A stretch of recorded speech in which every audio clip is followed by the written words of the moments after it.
Hello everyone. In this tutorial, we're going to learn how to create smooth animations or transitions using something called Tweens. So let's take a look at this really simple project. You can see here I have just a color rectangle. I've got a button down here at the bottom called Glide, and then I have a sprite with an image texture. And you can see the image texture here, and in our scene tree it's called Blue Orb. And so what I'd like to be able to do is when I press the glide button, I want this orb to move to the right side of the screen, but I don't want it to move instantly. I want it to move smoothly over to the right-hand side. And then if I was to hit glide again, I would like it to move back and forth, left and right. And I want that animation to be smooth. Now, in order to do that, we are going to use a new type of node called a tween. So let me go ahead and add that. And if you search on Tween, you can add a tween, just like that. Now, let's take a look at Godot's documentation about what a tween is. So here's the Godot documentation, and it says, what does a tween do? It smoothly animates a node's properties over time. Well, that's not too helpful, so let's read the description. Tweens are useful for animations requiring a numerical property to be interpolated or changed over a range of values.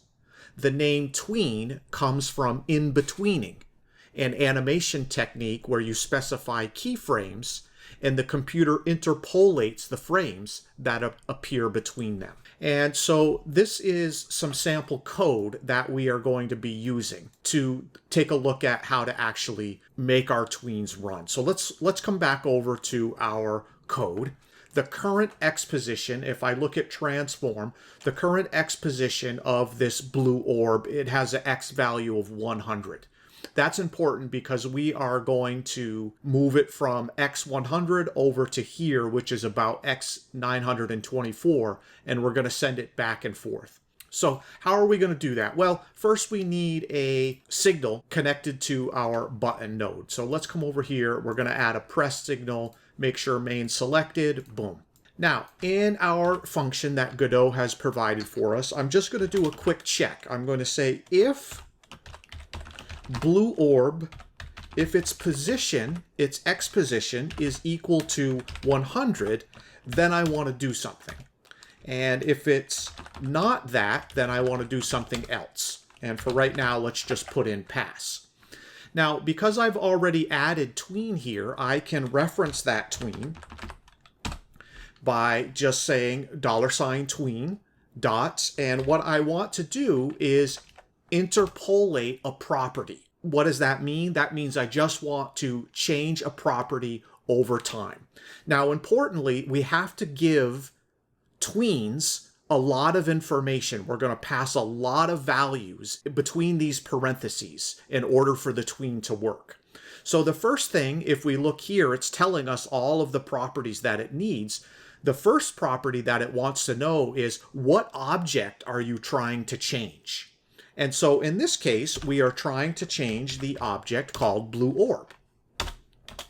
And the next thing that we need to do is tell it which property we are going to change. And so that actually is a string, and we're going to say position X, like that. We want to change the X value of blue orb's position property. And then we have to tell it, well, what's the initial value? Well, we know in our if statement that we're starting out at an X position of 100. So we're going to say start at 100, and then we need to tell it where do we want it to go to. Well, I want it to slide all the way across the screen. So I'm going to say go over to an X value of 924, comma. And now it's saying, well, what's the duration of this animation? How long do you want it to last? And this is in seconds. So I could pass in a value of 1. I want it to take 1 second to move from the left side of the screen over to the right side of the screen. Now here we have to put in some additional information. So in Godot's helping us, it's saying, what kind of function do you want to use to translate this property over time? And for right now, we'll just use a linear function.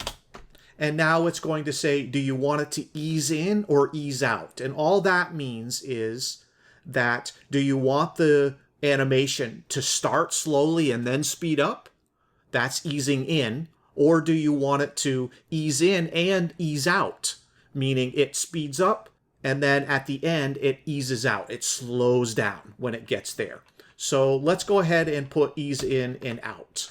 Now, if you want to know a little bit more about these functions, Godot provides a link to this website called easings.net. This website shows you all of the different examples of functions that you can use to specify the rate of change of a property. And of course, we're just using linear, but take a look at this one. This is an example of the ease in. Notice how it starts slow and then speeds up. Let's compare that to this one, where it's going to start really slow, ease in, and then speed up.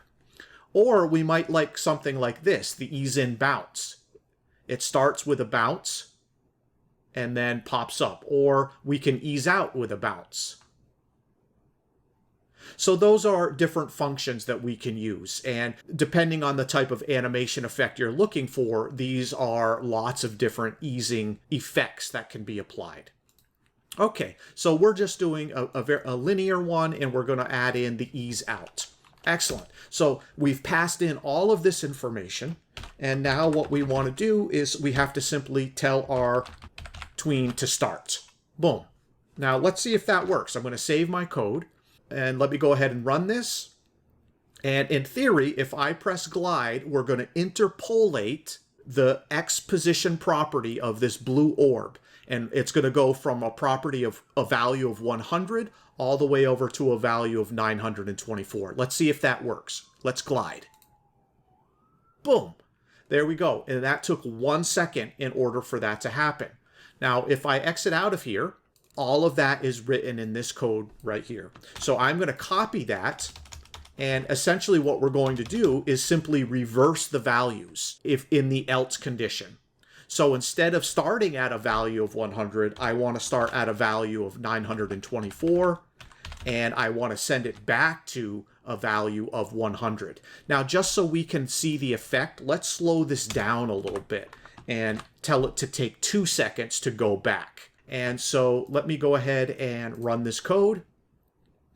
And now we're going to glide for 1 second. Boom. There we go. And on the way back, it should take twice as long. Let's glide. Good. Fast and slow. Good. And that is an example of how you create smooth animations or smooth transitions using tweens in Godot.